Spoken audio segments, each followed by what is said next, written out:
how many of you have traveled to Bhutan? And so I was talking to one person, or two people, before our talk this morning, or this afternoon, who went to Nepal or Bhutan in the 70s, when it had just opened up, which is, I can't imagine. It's, that would be quite a thrill. We're going to take questions at the end, and so we'll just go through the talk and then take questions. We'll just start here. We're going to start in an unexpected place. Go ahead. Okay. Want to go back? Okay, so this is, I don't know if you can read it. It says a Himalayan Adventure. We're seeing going out of plane. It says the trip that almost didn't happen. So I think just to kind of set the backdrop for the trip, I'm going to start you back a year before the trip when we had a plan, but we didn't know if it was going to be happening. So on September 7th, 2023, I convinced Steve that we needed to go hike in the mountains to get ready for the trip because I wanted to go to Tiger's Nest. It's 10,000 foot elevation, so we needed to be in shape. So while we were on this trip, which I really considered as the once in a lifetime. The culture's so different, the religions are different. I was just so fascinated to go there. Our son had been to the Himalayas, and he just described how high they were. That we're looking at the Sierras down here, and the Himalayas are so much higher. But we had a. Can you hear me? Could you speak louder? I can try. Maybe it's the mic. I don't have a loud voice, so. There you go. Okay. Can you hear me? Thank you. Okay. All right. So, Steve, next slide. So, on this September 7th, I had a minor fall and broke my pelvis and my hand and was evacuated out of that country. Went to Barton Hospital. I was there for a few days. Went to skilled nursing and then recovered at home for a couple of months. Many in this room brought me food, thank you very much, and helped in that recovery. So at this point, we sort of figured, well, we can't do that trip. Can't hike, can't take the risk of falling. And we talked about that for a bit, and then I thought, that's just not who I am. I am not a person who's going to give up. So instead, we are going to do this trip. And so I had physical therapy. I had physical therapy, and they said do it once a day, so I did it 3 times a day. I did everything that I could so that we could not give up this dream of doing this trip. Okay, Steve? So, as mentioned, I work for USGS, so we have to have maps in time. And Dickson's like, we don't need maps. Yes, we do. We have to have maps. So, and you can see Nepal, Bhutan, where the capital is Thimphu, Kathmandu's capital, Nepal, and then we went up to Punjab and also Dharamshala, which is right up there, and it's very close to Kashmir too. This is an overall, we went with outdoor, overseas adventure travel. I always want to call it outdoor. But it's, this is an overview of the whole trip. So as the main trip was Nepal, and we went to Kathmandu, then we went to Malalaj, we did hiking, went to Pokhara, then we rafted the Seti River, then went to Chitwan National Park. Then we went to India and went to Amritsar, which is in Punjab, and we went to Dharamshala, which is where the Dalai Lama lives. This is an elevation map of Bhutan, and red, or the white, is actually the highest mountains. Their mountains are off limits to climbing. They're sacred, and they forbid mountain climbing on their high peaks. Most of the country is in this other elevation, which is between 3,000 and 5,000 meters. Most of the population, though, lives in these valleys or on the hillsides. The country has escaped colonialization, not only by the British who were in India for 400 years, but they also escaped becoming part of the Chinese Empire, part of the Indian Empire, and part of the Mongol Empire. So they've never been conquered, colonized. And they've never been a conqueror or a colonizer. And so this gives their culture and history a very different flavor, and it's rare on this planet when you think about it. The things that protected them were these high mountains, and this low blue zone, that is semi-tropical areas that are very full of mosquitoes and malaria. So the malaria acted as it is a jungle, it's full of tigers, at least it used to be, and so it was a forbidding barrier that rescued them. Okay, so this is welcome to Bhutan. So this is flying in, this is their airport, and what you can see here is their royal family. They love their royal family. Everybody we talked about how they love the royal family and how the royal family took care of them. It's kind of amazing to us to know that there are two people who were in Bhutan so long ago, because they first invited visitors in 1974 when there were 287 tourists. So very little, they kept people out. They did not want to have their culture changed or destroyed. There's not a fast food restaurant in Bhutan today. So the Buddha is very big in Bhutan, literally. And so we had to go, this is a giant Buddha that was gifted to the country by a billionaire from Singapore. And it's in Thimphu, visible from, I don't know how we deal with I this. don't know why, how to do Is it. it- why is they're it- doing that. Is it too, you think it's too? It might be too close, yeah. There, try that. So this is a guru, a representation of Guru Rinpoche, who in 748 CE flew to Bhutan from Tibet on the back of a flaming tigress. You're all skeptical, but trust me, no one in Bhutan is skeptical. And where he landed was what is now called the Tiger's Nest, which we visited. It's one of the most impressive tourist attractions in Bhutan. It's the thing that people want to go see. And Guru Rinpoche brought Buddhism to Bhutan. And this is what everyone is grateful to him for and why he is so revered. So now that we are wanted to talk a little bit about, I'm sorry. I'll go on this slide.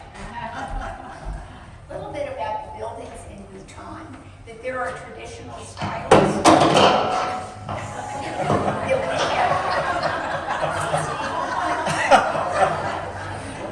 that we have, it's like, I see the Tiger's Nest, and it's this beautiful building and style, but actually that's all over the country. So part of the culture is to have a consistency in the buildings and in the construction. So this is a stupa, and what we have here is people walking around it. So what we found is that people our age and our stage of life, we would be spending much of our day, we would be going around these prayer wheels and moving them, putting good out into the universe, and then walking around these stupas. So they have, parks and ceremonial areas, and a lot of the older people, that's what they're doing, is they're spending the time there. So it's a culture which they have a lot of art, a lot of hand-painted things. You'll see that in some later architecture, and also just sort of that sense of joy. Steve? So this is our guide, Candy, who not only leads these boat trips, but he also has his own business leading fly fishing trips. His mother is a Buddhist nun, who is opposed to his fishing and says he will be reincarnated as a fish. But he's catch and release guy, so I think it's going to be okay. But he is standing underneath a Bodhi tree. And the Bodhi tree is famous because, not this particular tree, but the Buddha is said to have sat beneath a Bodhi tree for an extended period of time when he gained enlightenment. And so the Bodhi tree is a sacred tree. And this is, as you can tell, is a large one, but it was planted when they built this monastery. And I won't go into it, but this monastery celebrates the divine madman. And we're not going to talk about him, but Google it sometime.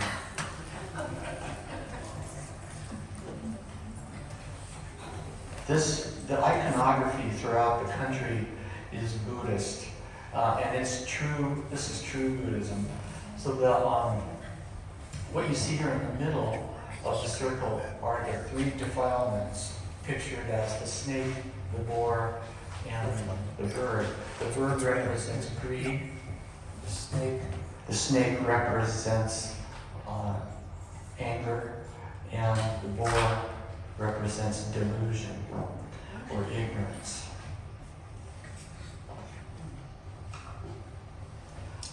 This picture is found throughout Bhutan, throughout Nepal, and I don't think we saw it in India, but it is the four friends. And to me, it epitomizes the culture there of cooperation. The Four Friends is a story derived from the Tathaka tales of the Buddha, and in a nutshell, the birds plant a seed, the rabbit waters it, the monkey fertilizes it, the elephant agrees to protect it. The seed grows into a bountiful tree, and through camaraderie, the four friends figure out a way to reach the fruit. This painting occurs in many different forms and colors and so forth, but it really epitomizes the cooperative nature of their culture. They emphasize cooperation over competition. And you can tell the difference in how it feels there. We'll give you many examples. This is a janga. The jangas were originally built as forts to defend against Tibetan incursions because one of the gurus who came fled Tibet and came to Bhutan, brought with him a relic of what they thought was a holy person. There's a little bone that he had, and the Tibetans were determined to get it back. They sent 3 expeditions, military expeditions, to collect this relic. But they built these forts, which are now monasteries and government buildings and museums, but they are absolutely fabulous structures. And this one is one of the main ones. It's also called the Palace of Great Happiness.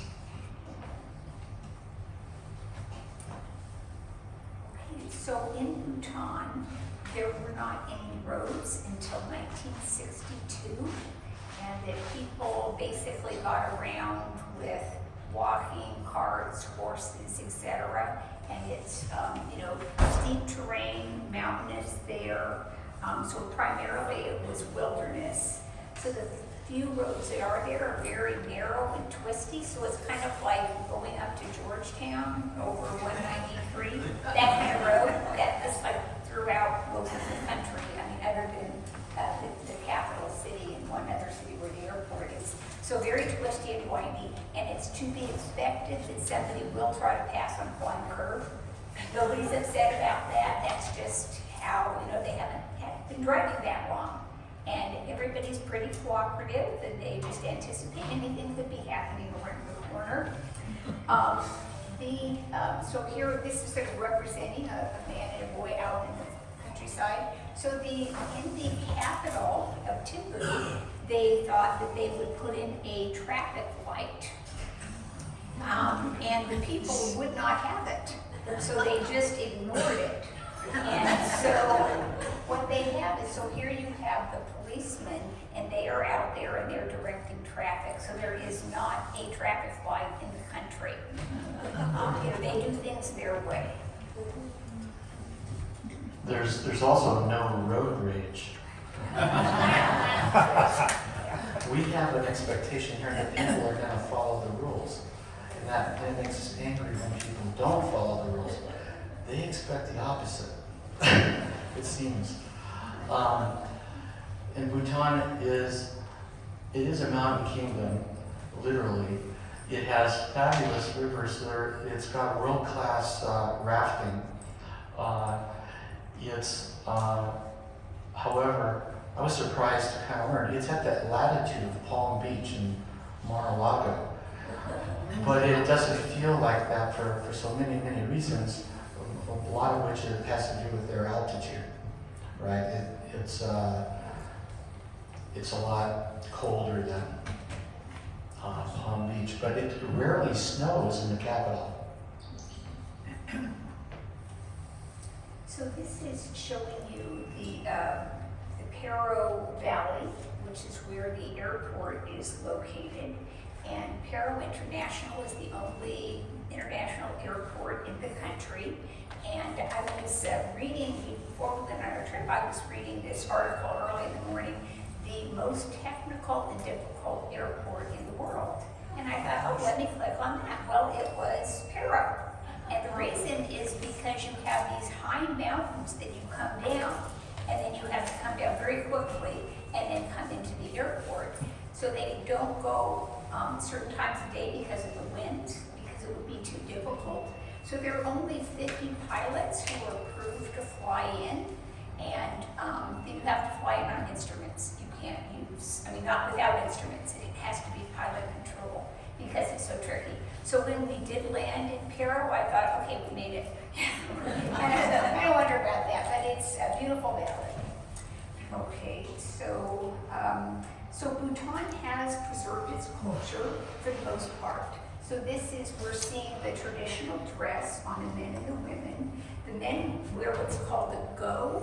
So you can see, here's our guide. So it's like a skirt kind of tied and then tied around. And the women wear what's called a kira. So it's folded around them and then clasped at the shoulder. So it's these big wide pants.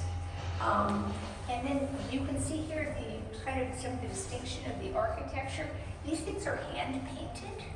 They have a lot of artists, and that they are then having to go back and repaint that all of the time. So it's not anything mass produced, it's hand painted, and that's just part of the culture to have that much art. So this is Ugyen Wangchuck, who was the first king of Bhutan and unified the country. This is him before he became king, but just returning from a diplomatic mission that the British asked him to undertake with them. They went to visit Tibet and the Dalai Lama to secure a treaty between Britain and Tibet successfully. And after this trip, the British knighted Ugyen Wangchuck. He became a knight of the British Empire. And 3 years later, he was elected to be king and monarch of the entire country, the first one. And it was because he was so respected as a leader. This is a picture of the fourth king of Bhutan, and there is someone here who went to his coronation. Can you raise your hand? Yeah, that's pretty amazing. He's since retired from being king. But I want to read to you this quote from his coronation. "Throughout my reign, I will never rule you as a king. I will protect you as a parent, care for you as a brother, and serve you as a son. I shall give you everything and keep nothing. I shall live such a life as a good human being that you may find it worthy to serve as an example for your children. I have no personal goals other than to fulfill your hopes and aspirations.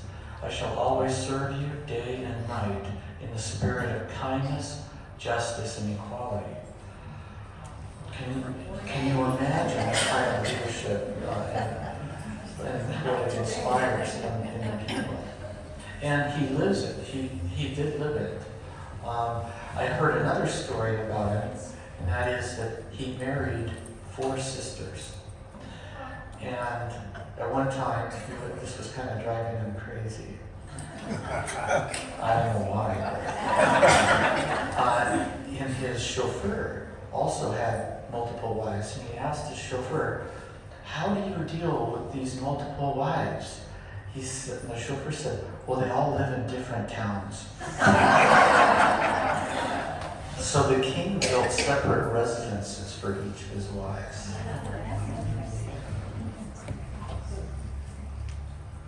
The current king is the 5th king, and he has instituted Gayal Sung training, which is a mandatory national service training.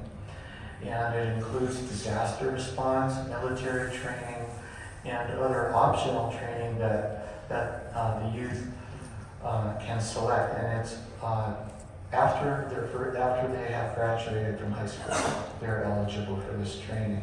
But you can be exempted, and we found that our guide's daughter had been exempted because she's going to go to medical school, and the country, the king, will pay for her to go to medical school in India, and in return, she will need to come back and serve as a doctor in country for 10 years. So they're figuring some stuff out. So this is, Bhutan is largely a subsistence agricultural country. So approximately 80% of the population is involved in agriculture, and 95% of women who earn money, they earn it in agriculture. So we can see some women working out here in the field. So they grow rice, wheat, and maize on flatter land, and every family in the country seems to grow these red hot chili peppers. Can you that one? So what we saw on the roofs, wherever we went, is these red peppers. It's just like all over the country were these red peppers. And they use it to make a hot sauce for their food. And I did try that once thinking, oh, I do pretty well on hot things, but I am not able to do it as well as they are. Anyways, their food is not that great. It's kind of a lot too much oil being fried and kind of flavorless, but they spice it up with these hot peppers. Okay, so this is even shown. So here's the capital, which is Thimphu, and so you can see the buildings that are similar, and you can see here that lots of rice paddies. So basically every family has a rice paddy. Lot of agricultural country. Okay, so here we are at this is the Tiger's Nest, and it is you saw the Peril Valley below. It's 3,000 foot drop down to the Peril Valley. It is a very steep cliff, and there's the Tiger's Nest up top. Here's another view where you can see it up there. So this was what I was training for and trying to recover from so that I could do. So when we got to the hotels where we're at elevation, I was going up and down the stairs and practicing, and you're breathing heavily because you're high and high in elevation. But I was determined that I was going to do this. And for our group, I beat everybody else up. I worked more than a year to get up here, and so I did, and it was just really stunning. So, in addition to lots of people wanting to go there when they visit Bhutan, it also is a monastery. There were ceremonies and things going on inside when we were there. I forgot to mention one thing together with this slide, and that is that Bhutan is the only country in which citizens have the constitutional obligation Sorry. Do a lot Yes. to help protect their environment. According to Article 5, Section 3, the government shall ensure that in order to conserve the country's natural resources and to prevent degradation of the ecosystem, a minimum of 60% of Bhutan's total land shall be maintained under forest cover for all time.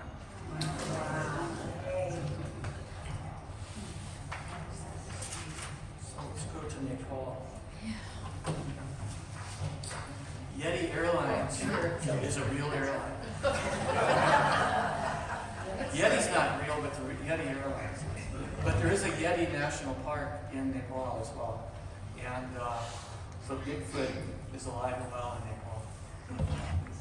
But this is the ad on the left, and the picture on the right is one that I took out the plane window of Mount Everest.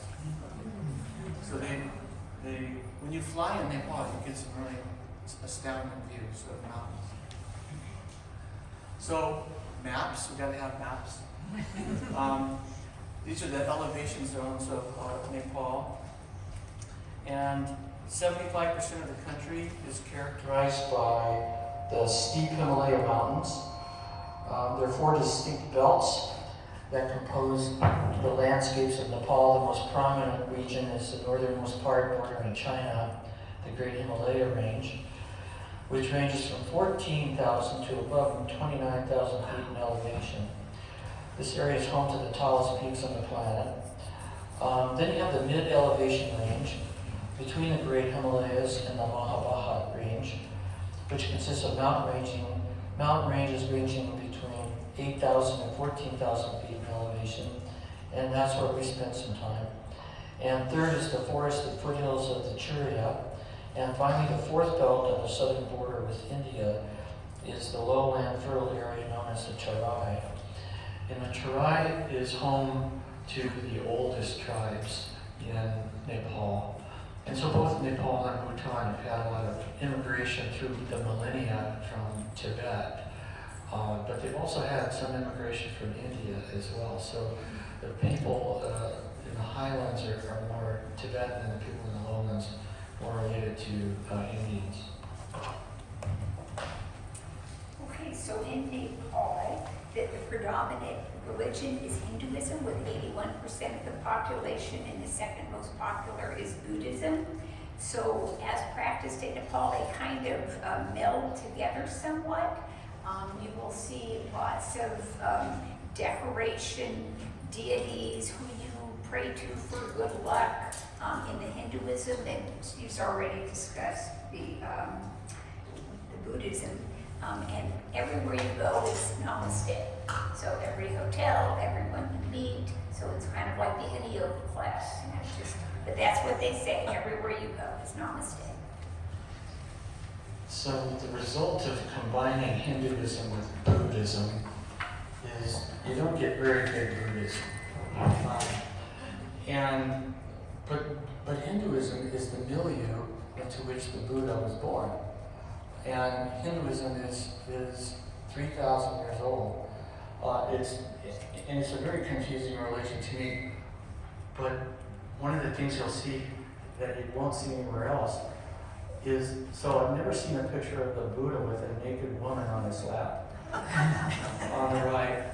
And then in the middle picture, this is in the main building downtown in a UNESCO site, but these are the structural supports for the roof, and they are carvings of the Kama Sutra, quite explicit. There's a lot, it's a very lusty country in its iconography.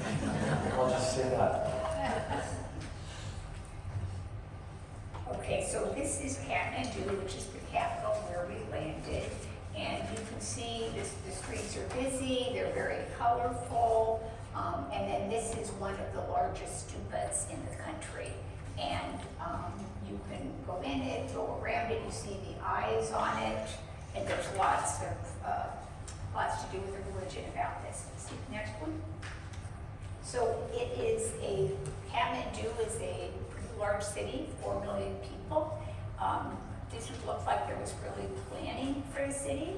So you can see, like, here's the electrical lines, and it's that kind of just sort of chaos all over. There's not a lot of money, there's not a lot of planning. You can see here with the streets, etc. Beautiful clothing, I mean, people very friendly. So these were some people that we met on the streets. So our guide would just stop people on the street and say, hi, we're here with a group from America. Will you talk to us? Sure. They were so happy, so friendly. So these were just, two, they're just there on the street, and we stopped and got to talk. Very friendly people, very warm, very caring. So there's more than Hinduism and Buddhism in Nepal.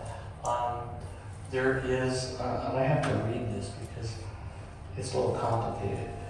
The Kumari Devi, or the living goddess, is the tradition of worshiping a chosen virgin as manifestations of the divine female energy, or Shakti, in Dharmic Nepali religious traditions. It is believed that the girl is possessed by the goddess Talaji, or Durga. The word Kumari is derived from the Sanskrit meaning princess. When there's a new head of the government, he comes to the Kumari to get a blessing. The picture shows a former Kumari who told us about her experience, and the current Kumari who can bless us but not talk to us. When I went into the hallway, we were told the Kumari cannot smile at you. Well, reflexively, I'm just a dumb American. I go and I'm smiling at her, and I see her almost smile. She cries. So it averted my eyes to not embarrass her. But she gave me a blessing, and you see the red wax on my forehead. You see this on a lot of people's foreheads in Nepal when they get blessed. And it's a sign that you've been blessed.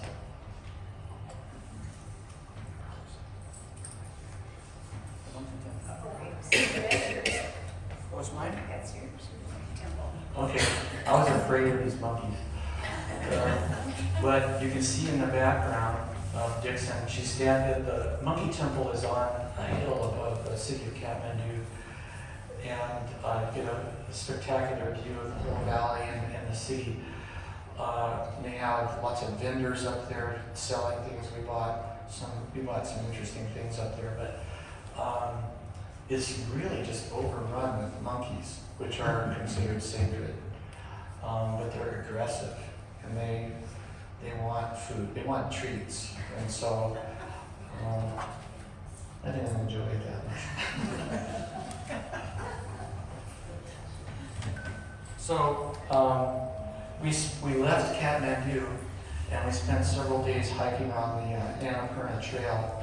In the low parts of the trail, we didn't go super high, and we hiked to this beautiful lodge that we stayed at as a base camp for a few days, and used that lodge to go on other hikes. If you stepped off the trail into the grass on these hikes, you were very likely to get leeches on your legs. They're tiny, very small. They're tiny little leeches, and they would crawl into your socks and your shoes. And when they bite you, they inject an anesthetic.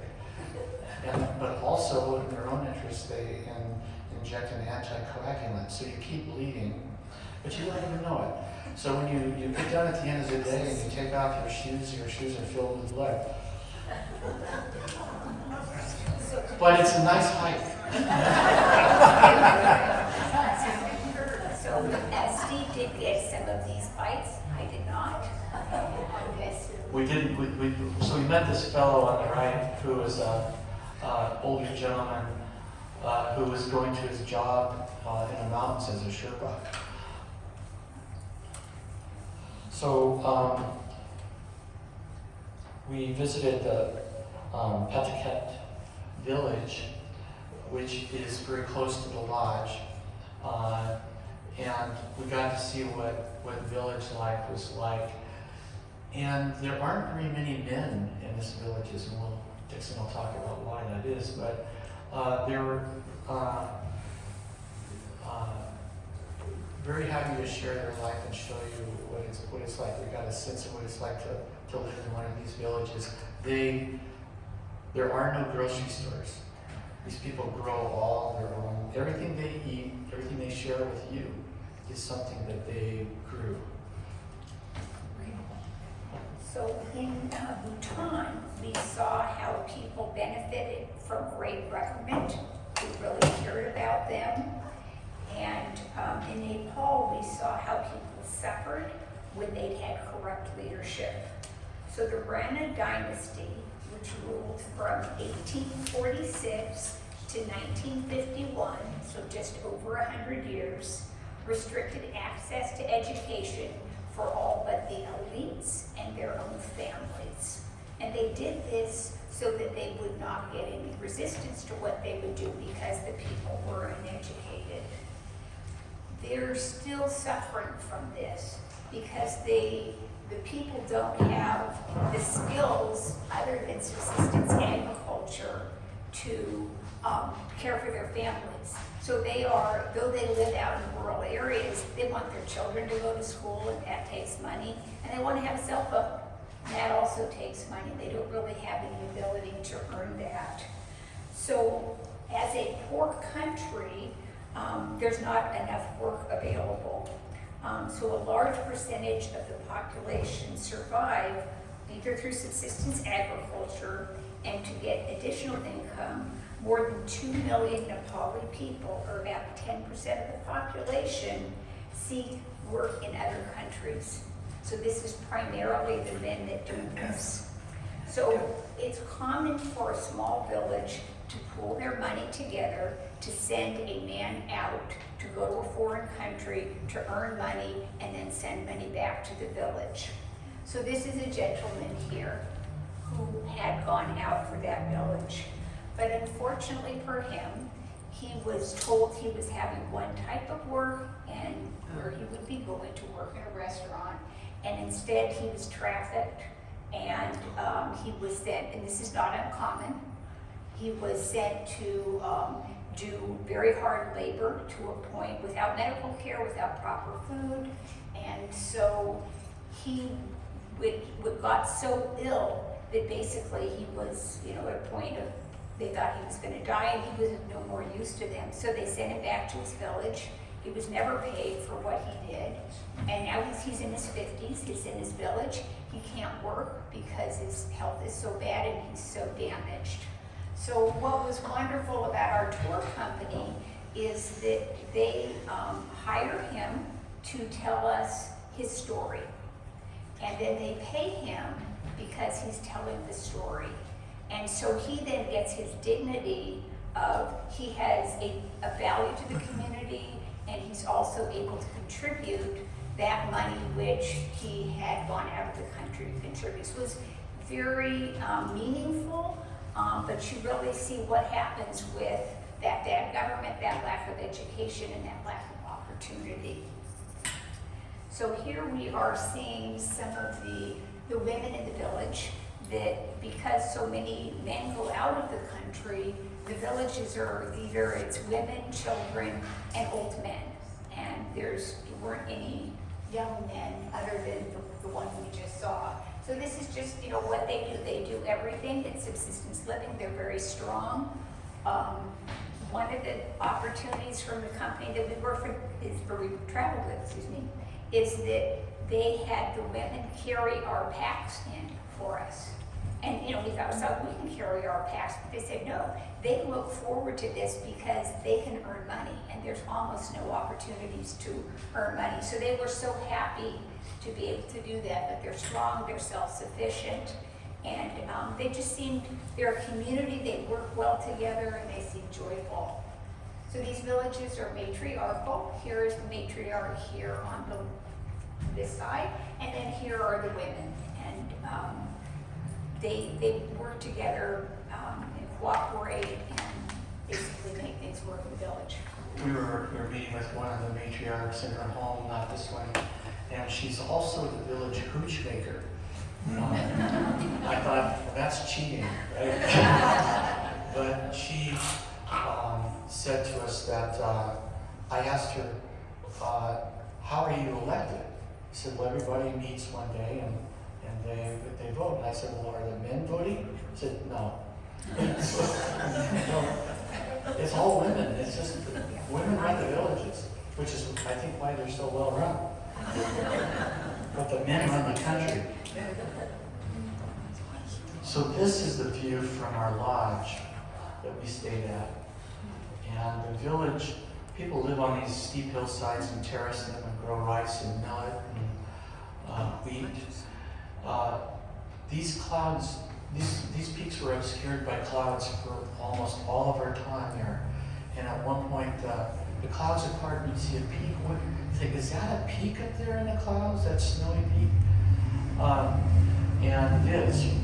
But one morning, our last morning there, the clouds cleared up and we could see this incredible valley and mountain range. This peak right here is a very famous peak in Nepal. It's called Fishtail. And it's spectacular. You can also see Fishtail from Pokhara. And it's a different view of the mountain. But once again, the clouds cleared up, and it's like, oh my gosh, there it is. Pokhara has never been climbed. It's forbidden. Fishtail has never been climbed, and it's forbidden. It's climbing on Fishtail is forbidden, but a French team tried to climb it anyway, but did not summit. We were able to meet Maya Sherpa, who was the first Sherpa woman to climb Everest. And she's very unassuming. She's about 5'1", and she's climbed all the major peaks in the world. And she assists on Everest as well. But I asked her, I said, what is your training regimen?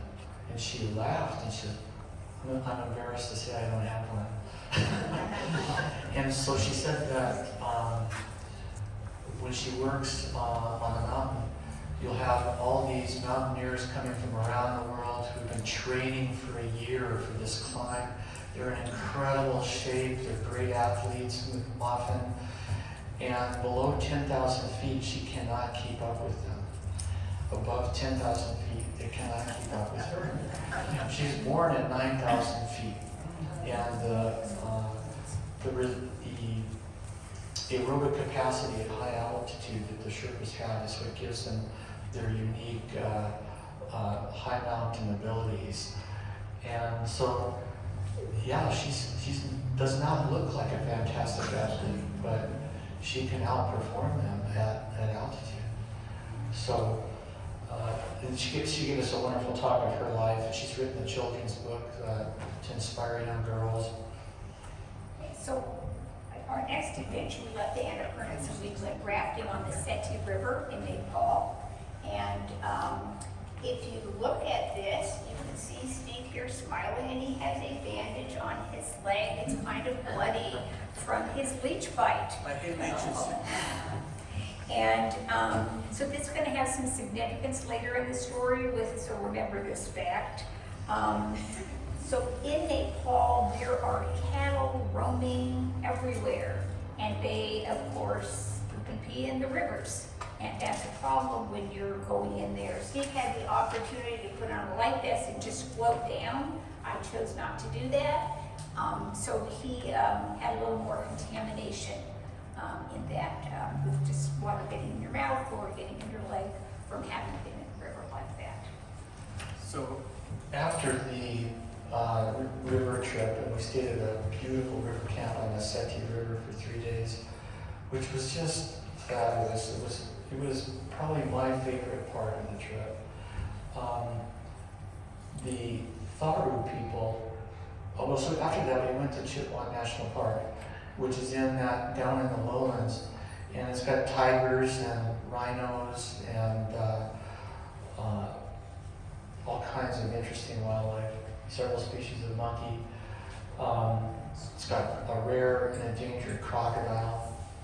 The Tharu people live in a village right next to the park, and they have been there for millennia. They have a gene for malarial resistance, which when it's homozygous gives you sickle cell anemia. And I'm talking to some of my black friends, they had no idea that there was another race of people that had this same condition.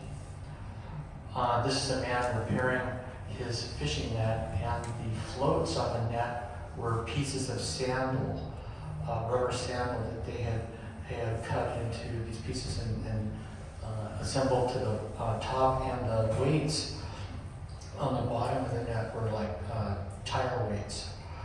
So very innovative. And so we got up close and personal with some wildlife on a jeep safari. We were looking for tigers. It's really hard to see a tiger in a jeep. You really have to get out of the jeep. But we did see these elephants coming by, and they liked Dickson. And we were fortunate to see a number of rhinos right away, and they are an impressive animal. We did meet a woman who had been attacked and paralyzed by a rhino in a village next to the park. But the park is surrounded by a 10-foot tall electric fence that they turn on at night to keep the wildlife from roaming into the villages. It's like Jurassic Park. Objects in the mirror are closer than they appear. So we went back to Kathmandu, and here we went to a UNESCO heritage site where we saw public cremations. So what we have here is you have a body here, and they are going to put material on, they light it on fire, and then they send it into the river. This is an age-old ceremony, but now the rivers are full of trash. And it's like, how do you, and they just kind of don't seem to see it. But, so it was very interesting. We were just, right across the way, and there were a number of these burials sending people off. And then they also had these kind of wild, crazy men, and they're sort of religious and supposed to be good luck. And Steve got along really well with them. He gave them a tip, and they really liked him. And quite, just kind of this wild, crazy character. We don't have the picture with their arm around him, but it did happen. They're kind of forbidding looking until you give them money. So then we went to India, and we flew back to Delhi. We'd been in Delhi initial part of the trip, just for overnight.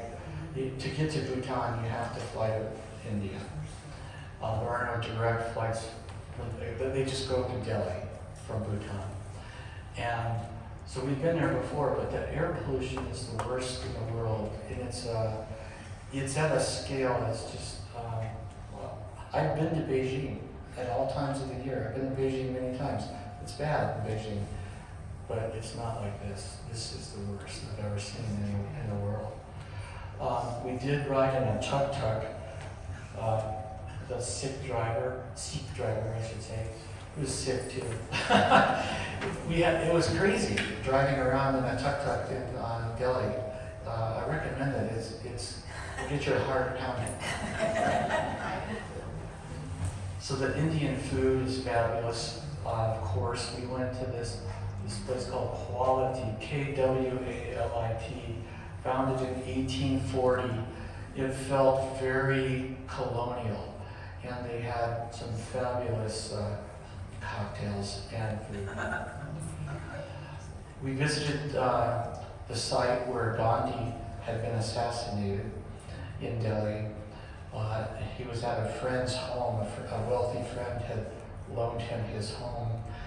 and Gandhi was walking in the gardens, and a man came up and just shot him. And the man was upset about the division of India into Pakistan and India. And there were a lot of people, that was Dickson will talk more about that, but that was really why Gandhi was assassinated. But he's revered today, and the museum is incredible. We also went to another UNESCO site in Delhi, where we happened upon some high school students who were on a field trip, and I felt like the Beatles must have felt. They were so excited to see us. They rushed us, and they wanted to talk to us. And of course, they speak perfect English. This gal here, her teacher whispered in my ear that she was the #1 student in the school. And she told me that she wanted to be a doctor, and she wanted to come to the US and go to Harvard. And how would she do that? She's asking me, how would I do that? So I said, well, there's other schools besides Harvard. There's some great schools in California you might want to consider. UC Davis, UC Berkeley. But Sorry, I don't know why that's going. anyway, she told me at the end of our conversation that she would never forget me. It was a 10-minute conversation. Okay, so we then traveled and went to Amritsar, which is the site of the Golden Temple. So it's a wealthy farming area in the state of Punjab with a large Sikh population.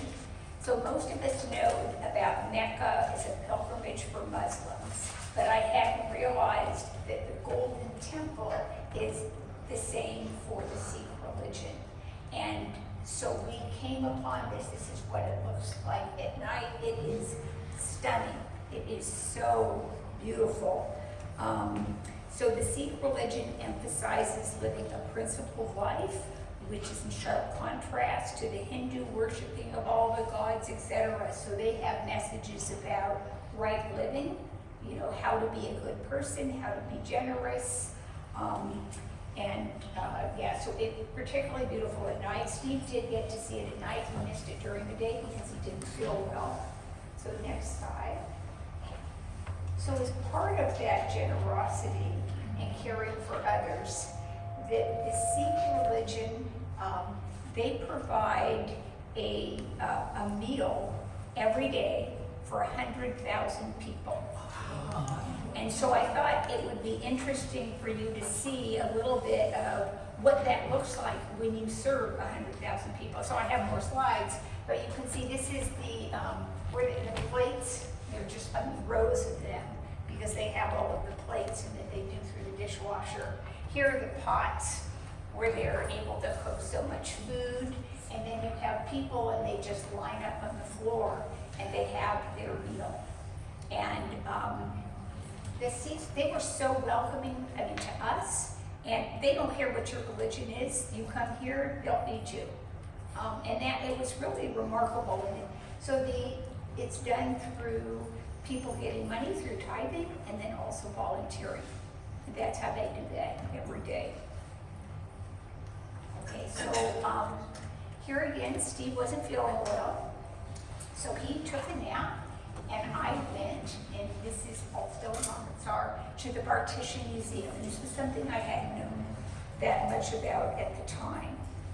So the Amritsar is about 30 miles from Lahore, Pakistan, and it really used to be one large community. And the museum told the story, basically people's story, of what happened at the time of the partition. So that, so kind of in short, that the British East India Company was sort of like the de facto, they ran India, and they basically took much of the riches out of India. So to keep the citizens from rebelling against the British, they fostered this, the religions having them fight, because they had lived together without problems for a long, long period of time.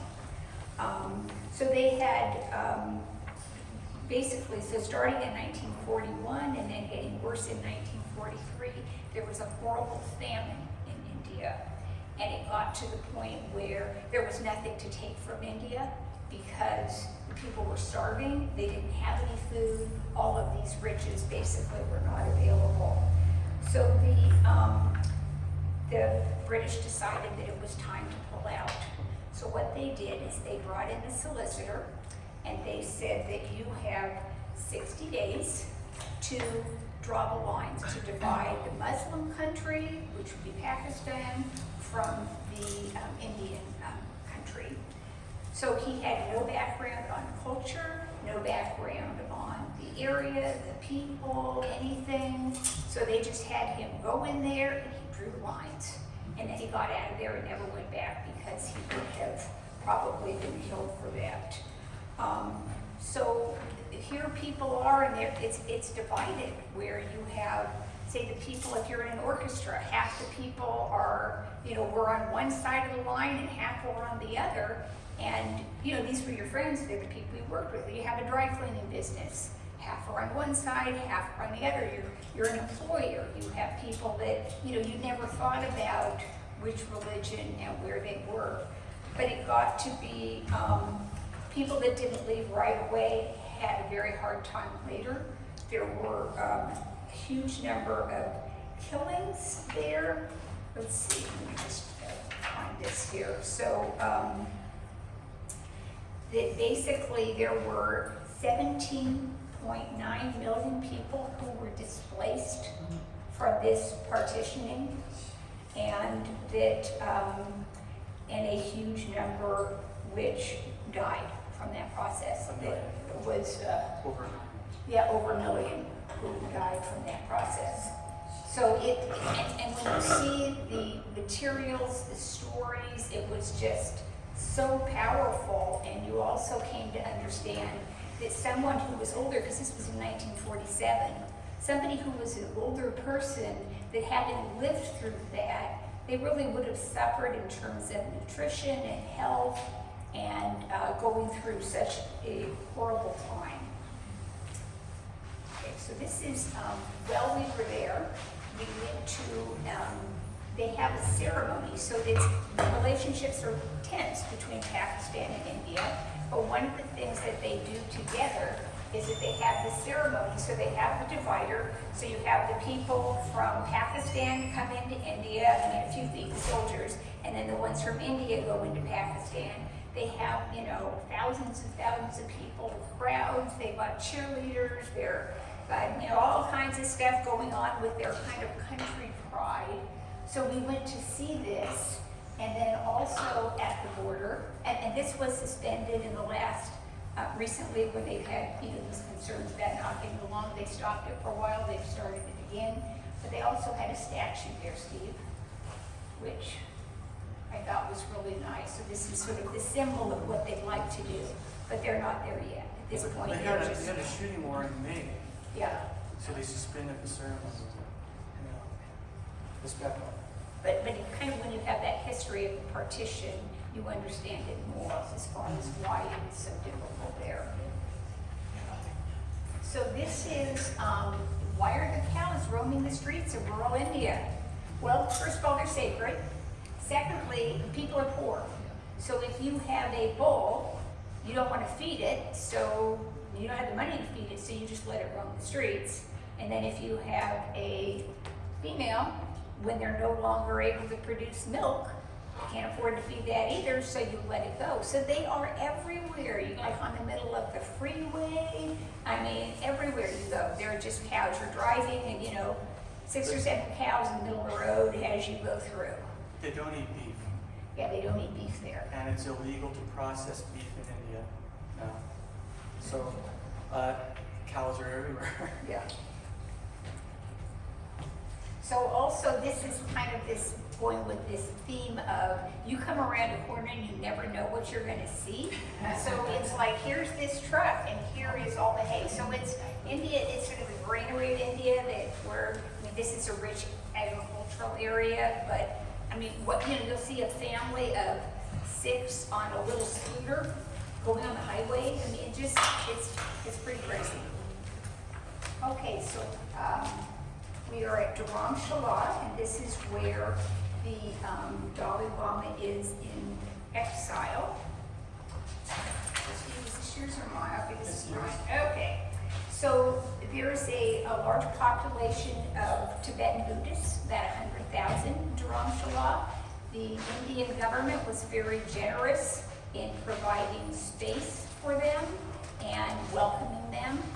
We saw in Nepal that they could come there and they could stay in encampment till they died, but they could never be part of the country, get a visa, become a citizen, etc. India was very welcoming.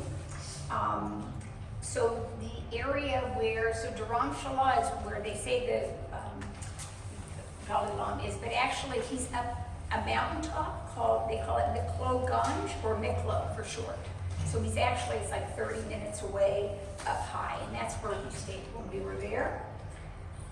So at this point, Steve had not been doing well. He's kind of peppered in there for a few days. He couldn't pull down any food. And he was now gagging on just a sip of water. So we agreed that on the way to Miklo that we ought to stop by a hospital and get him checked out. So we did that. We went to the ER. They did all of these tests. They gave him IV antibiotics.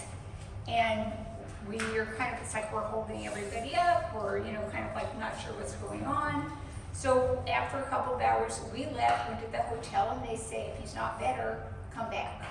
So we went up the hill to Miklo, and the following day we went to the grounds where the Dalai Lama is, and he couldn't bear to miss that, but the rest of the time he was in bed. So I did not want to go to India. The reason I went is because of the Dalai Lama. And the Dalai Lama lives there in exile with about 100,000 other Tibetans.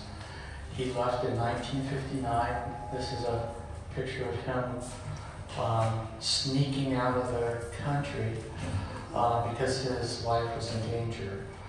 And he's now about 90 years old. I think he's 89. He's born in 1935.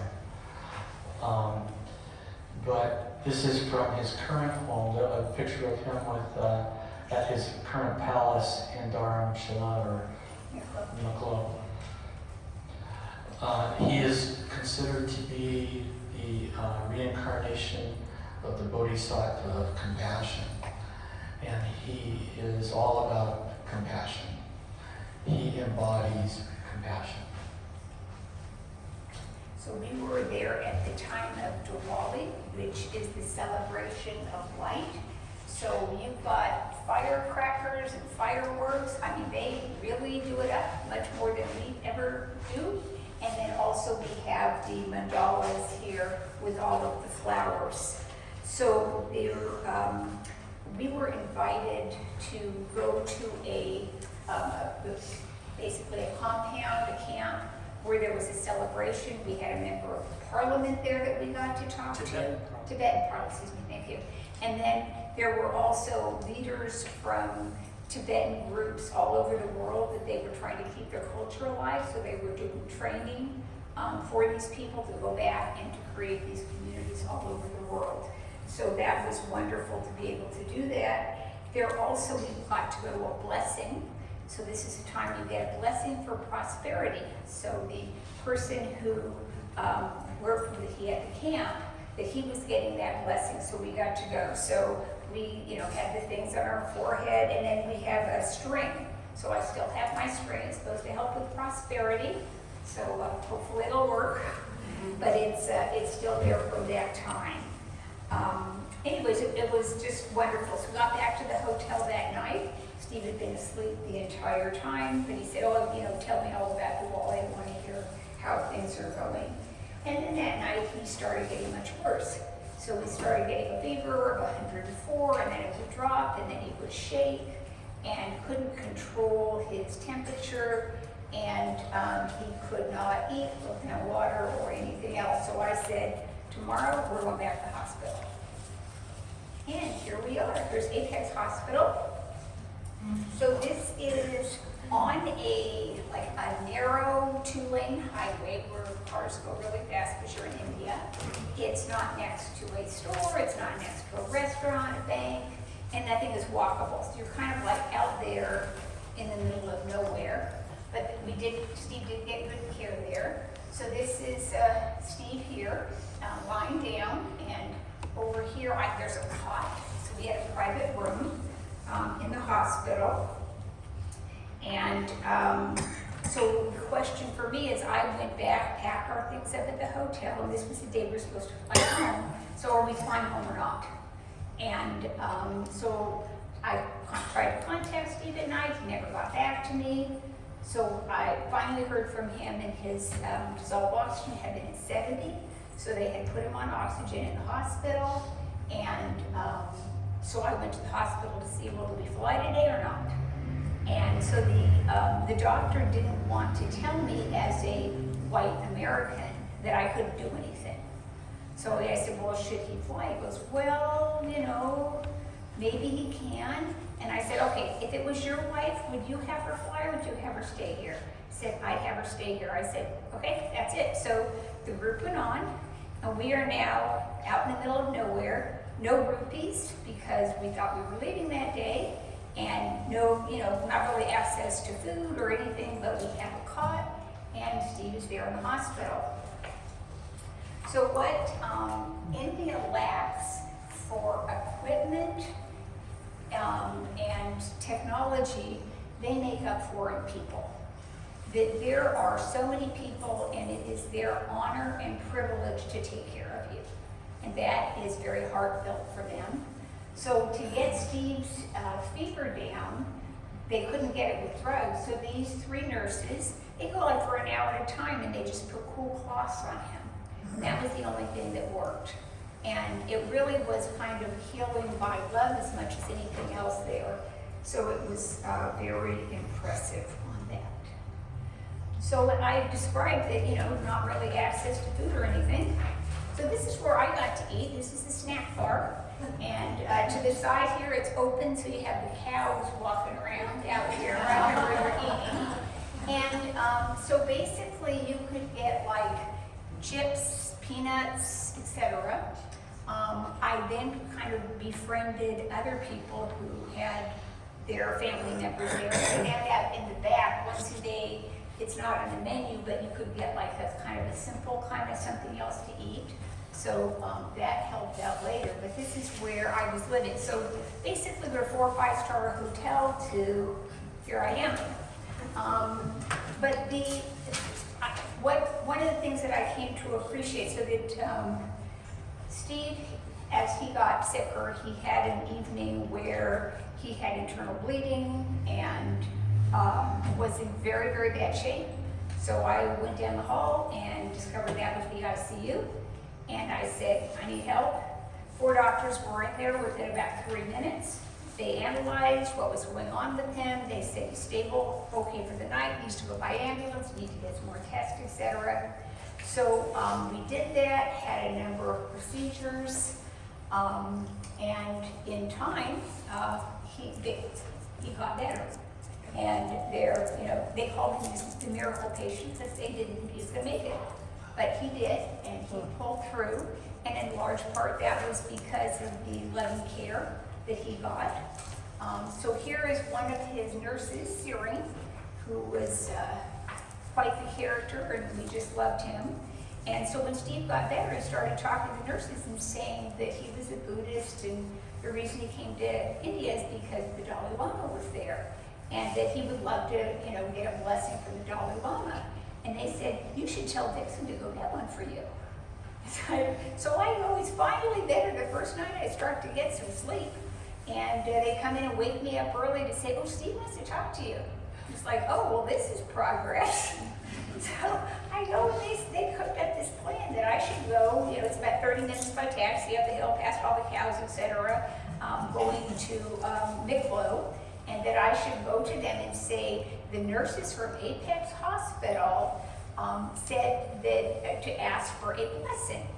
So everybody wanted me to go, so I got a taxi and I went up there, and then I was just thoughtful. I now had money again because our tour company had sent a courier so I could have some money. And so I thought, you should not be asking for something like a blessing unless you're willing to give first. And so I went, there's kind of this long road that you go down to get to where the Dalai Lama is, and there are all these women out begging. And so I just thought, I'm gonna go walk up to every woman who's begging, and I'm just gonna give her money. And so that I want to be giving, so, Can I yes, yes. In our tour company, all of our guides told us to never give money to beggars. There are no beggars in Bhutan. There are a few beggars in Nepal. India is full of beggars. And so we had scrupulously followed our guide's advice of not giving money to beggars in the same location. So there was a woman, and she was very, very pregnant, and she said, oh, no money, rice. What rice? And so she's like, takes my hand and drags me down the street. We go to this little open air market, and so she's telling the guy, get rice. So it's like this big bag of rice, which is 500 rupees, which is, that's a lot. That's like what they would make in a month. And so it's about $7 US. So I bought her the bag of rice. And then I went down to, so showing here where the Dalai Lama is. So he has an office, and you go through the security. And so I went to, there's a gal there on the gate to say that I was here. The nurses at Apex Hospital told me to come here to ask for a blessing. And she said, oh, you didn't need to do that. You could have just sent an email. We just do it by email. and I was kind of flustered. And I thought, it's like, I got to compose. I mean, I had been through a lot, Here I was like just about lost my husband, and now I'm not. He's getting better, and here I am a day later. And so I said, well, here, let me just sit down and kind of get my phone ready and be ready. And I think she could just sort of read on me the stress that I had been through. So then I went back to get the email address. And she said, why don't you just go in the office? And you can sit there and you can work on this. And so I went in the office and I wrote this, very thoughtful request and explaining it and the nurses and all of that. And there was this one man that I kept seeing walking through. And he came up to me and he said, when did you need to get a blessing? And I said, well, my husband should be released by Friday, and then we're supposed to fly back to the U.S. So he says, okay, well, we'll let you know today if you get in or not. And so he comes back a little bit later, and he says, you're in. You and your husband both are getting blessings. I thought, I didn't ask for a blessing for myself. I asked for a blessing for Steve. And he said, fill this out online, and then we'll send you something when you don't come in. And so I thought going back to tell Steve, I didn't want to just go back and go, oh, you got it. Instead, it's like, I want to tell you the story of how this is and how this all transpired. So Steve. So you have one more slide here. Okay, so this is, I got a hotel near where the Dalai Lama is. Steve was able to move out of the hospital on Thursday, which was a few days earlier than they planned. So we then had all the breathing equipment and all this stuff to try to keep him safe. So we're doing all of that. And then we walked down in the morning, we walked down for the Dalai Lama, and we were the first ones there because the nurses told us to get there early, and got down there, and Steve walked, but really holding on to me to do it, it was difficult. So I said, do you have a wheelchair? And they said, oh yeah. He said, do you want it now or later? I said, oh, now would be good. So we were there, Steve had his wheelchair, we're waiting, and then they let us in, and they pushed this wheelchair up the hill to the area. So Steve, why not let you talk about that? I had this wheelchair attendant. Is There's about 250 people there to get a blessing. Mike? Sorry, Thank you. I'm used to holding it back. And I had about 250 people. 200 of them were Tibetans. Most of the people that received blessings are Tibetans. And there were some Europeans, some Australians. There was a film festival in town at that time, and some of the people there were attending the film festival or producing it. And so there was a big crowd of people. It was very organized. And the Dalai Lama had a note on each of those 250 people about who they were and why they needed a blessing. And he patiently sat there and would give people blessings. As Dickson got closer, I was supposed to be in front of her. My attendant came over and got my wheelchair and put me in front of her. And as I came up to the Dalai Lama, I asked him to bless the nurses at Apex. He grabbed me. He told the attendant, bring the wheelchair in. He gave me this big hug. I spent about 5 minutes with him. Most people got 10 seconds. It was incredible. So I was standing. Also, I got this Yes, so That's that's, true. okay, yeah, that's, so when you go for the blessing, that you are to bring this scarf that you get outside, and you then hand this to them, and they, then he puts it around your neck, so that is part of the blessing. And then also they give you this red cord, which you are to wear, which is also giving you that blessing and that good luck. When Steve was in bed, I kept going back. There was a store that had these scrolls with these lovely messages. And so I would take pictures and say, Steve, what do you think? So he kept saying, oh, go get that one, go get that one. So I went back and forth to get some of these scrolls and messages. They get blessed. So these scrolls were blessed by the Dalai Lama. So you can also ask him to bless physical objects. So we have our scrolls blessed by him. And we were also,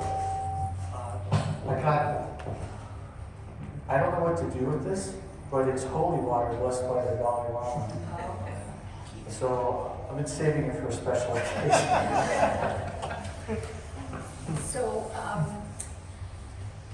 I was trying to be present, and I was just so surprised because Steve, he just burst into tears and said, the nurses saved my life, and I was pretty stunned by all of this, but just really a powerful presence, and just felt so grateful to have that opportunity. So one of the things that we didn't know is that when I had asked for the nurses from Apex Hospital said to get a blessing, is that the Dalai Lama, one of his chief people in his office, had been to Apex Hospital to visit a friend. So he had seen Steve and he had seen me at the hospital, and also his niece was one of Steve's nurses.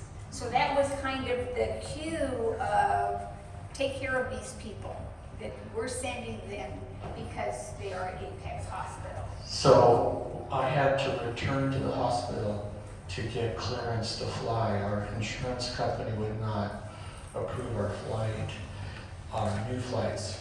And so I went back to the hospital, and the first picture here is when I was first released.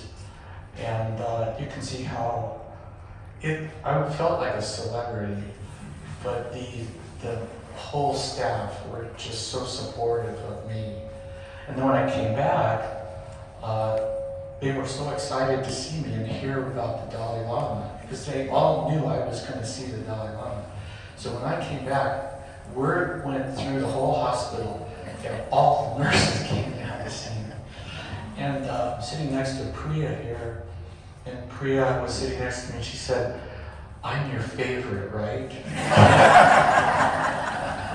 I said, "Of course you are." But I say that to all the nurses.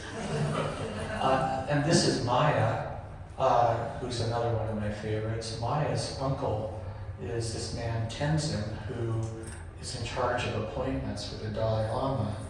And when I was sitting in my wheelchair outside the office after the blessing, he brought me to the holy water, and he said, "You probably don't remember, but we've met before." And I was completely blown away because he had been in the hospital. And Maya is his niece. So that may be why they said, say the nurses are matrix. So then this date is wrong. We actually were blessed on November 8th. November 14th, we finally got a flight out of India. And this picture in the middle is a midday picture of the sun shining through the pollution. You could look directly at the sun. There was so much particulate matter in the air, and the AQI was over 1,000. And I had, breathing problems as it was, so I did not go outside unless I had to, and I wore a mask. I'm not going to talk about all of this stuff. Okay. So this is, I don't know if you can read this, but this is one of the scrolls, and there were beautiful things written all over where the Dalai Lama was. There would be these big signs with these wise, kind words. And so this was one of them that I liked. It's called The Precious Human Life. Every day, think as you wake up. Today, I am fortunate to have woken up. I am alive. I have a precious human life. I'm not going to waste it. I'm not going to use all my energies to develop I'm going to use all my energies to develop myself, to expand my heart out to others, to achieve enlightenment for the benefit of all beings. I'm going to have kind thoughts towards others. I'm not going to get angry or think badly about others. I'm going to benefit others as much as I can. So these were his words. So I have this up next to where I sit in my office. And this is one that I gave to the CASA offices and are in the lobby at CASA. Never give up, no matter what is going on, never give up, develop the heart. Too much energy in your country is spent developing the mind instead of the heart. Develop the heart, be compassionate, not just to your friends, but to everyone. Be compassionate, work for peace in your heart and in the world, work for peace. And I say it again, never give up, no matter what is happening, no matter what is going on around you, never give up. His Holiness the 14th Dalai Lama. And that's our presentation.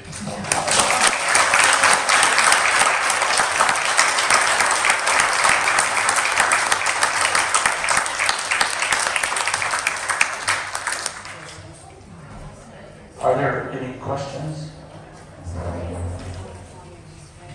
You talked about how scary and dangerous this plane ride was going into these narrow valleys. How large was this plane? It's like a 727. Wow, that's Yeah. huge. Yeah.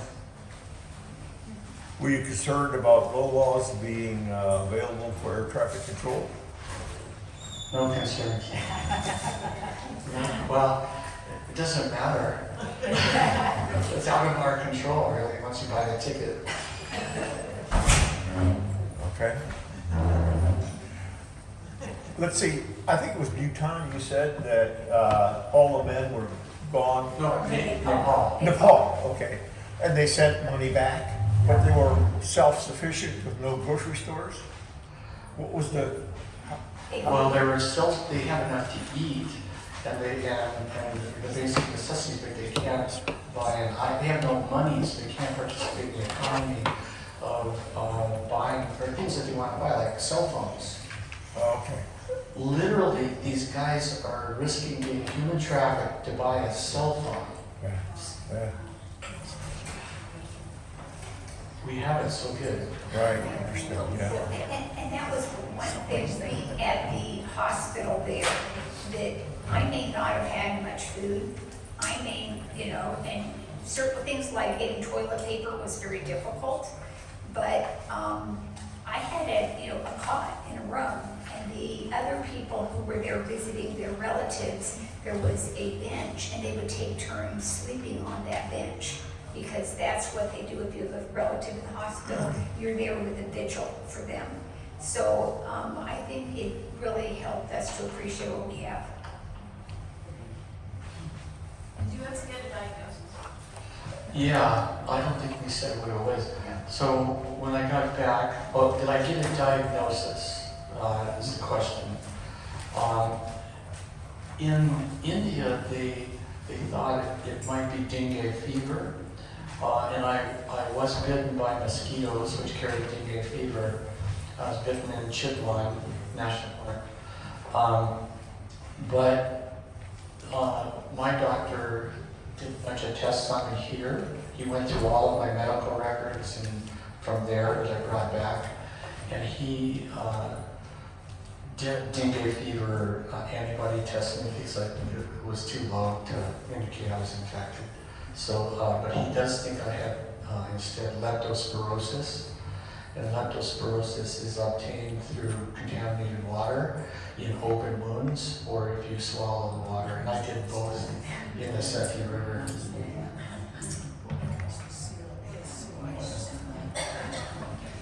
More questions? Yes. Are all of the kings of Bhutan elected? Are all of the kings elected? No, it's a hereditary position. But king number 4 supported a constitutional amendment that would allow him to be recalled by the parliament. And his rationale for that was there's no guarantee that in an inherited monarchy you're always going to have a good king. There needs to be a corrective measure in place. Doesn't that sound good?